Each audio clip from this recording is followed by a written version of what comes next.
boarding school is, just in general? Awesome. How many of you know what Native American boarding schools are? Awesome. City? Yeah? Kind of. Yeah. More like early, like 1800s. Oh, so you're talking about the history, okay? Yes, definitely. Great. Not so great, but great. Yeah, definitely. So this is a picture of the Carlisle Indian School. There's a lot of Native American kids that they took there, and that's just one of the buildings in the background. You can't really see it. And then just a couple more, like the Haskell Institute, the Forest Grove Institute. There's just a lot of Native American boarding schools that are actually out there. There's not just one. So where are these geographically distributed? we're on the East Coast. Okay. And That's important, right? Yes. Okay. So this man, his name is Richard Pratt. He was the one that first developed the first Indian schools, more so Carlisle Indian School. And so he did a whole manuscript and speech about why he wanted to have Native American boarding schools. And it was basically to just, as coming from a colonizer, he wanted to somehow make Native Americans transition because he felt like no one ever did that with them. So that was his whole goal. It was to assimilate American Indian into the dominant culture of the Anglo-Americans through education. And his basis was strict military system was the best system, he thought. He also based the schools off of Indian prison systems. So, fun fact. Any other system was just not practical, right? No. There's unthinkable. No. Yeah, very important.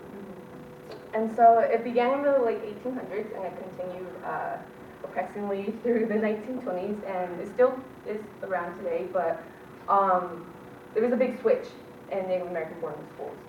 At first, all things Indians, like dress, language, beliefs, anything, culture, everything, they were forbidden.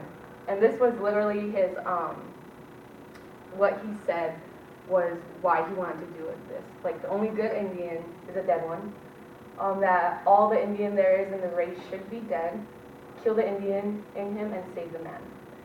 He just believed in immersing Indians in civilization and holding them there until they thoroughly got soaked with the dominant culture. And Or dry. yeah. It's kind of similar to the movie The Crooked Arrow, huh? Yeah. Yeah.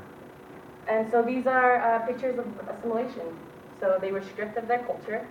You could tell that they were in military-like uniforms and everything.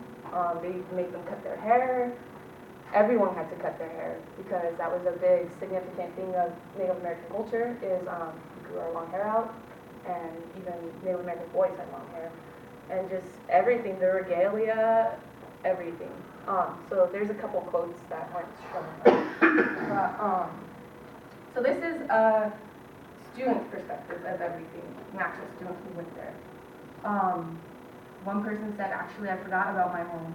I wasn't sure where I belonged. Another student said she used to stand at the window and just cry and cry and cry until the night watchman would come and tell her, hey, you gotta go to sleep now. And another quote was, imagine being a 10-year-old at boarding school, you're told everything about you is wrong. I don't think we can even perceive the degree of shame that was involved. And just some more assimilation pictures of Native Americans. They literally were stripped and given dresses and stockings and just uniforms to wear. So, the students' perspective, they were the ones who like endured most of the punishments. I mean, they would like stand in dark hallways for hours. If little girls wet the bed, they would be spanked and whipped and everything like that. The school wasn't really educational, it was more work labor. They taught the men how to do craftsmanship and crafts work and carpentry and everything like that. The women were taught how to sew and just make dresses and clothes. So there wasn't really anything educational about it, except the fact that they tried to teach them English, literally. So there's a different perspective, the family's perspective. As you can see, some Native American families weren't comfortable with the idea. They were like, no, we don't want you to ship our kids all the way across the country and have them go there and just stay there. And while the families, some welcomed their children home, a lot of families didn't because they didn't know them anymore. They didn't speak their language.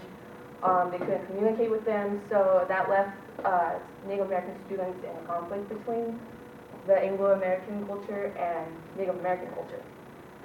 And I don't know why this is not showing up, but so there's a rule called Browning Rule, and this was established by Commissioner Daniel Browning in September 30th of 1896. And it basically said that American Indian parents did not have the right to send their kids wherever they wanted. That is the right that belongs to the United States government. So literally, like, you would be killed if you didn't send your kids to Native American boarding schools and everything. And that's known as the Browning Rule. And yeah. So that was early boarding school history with just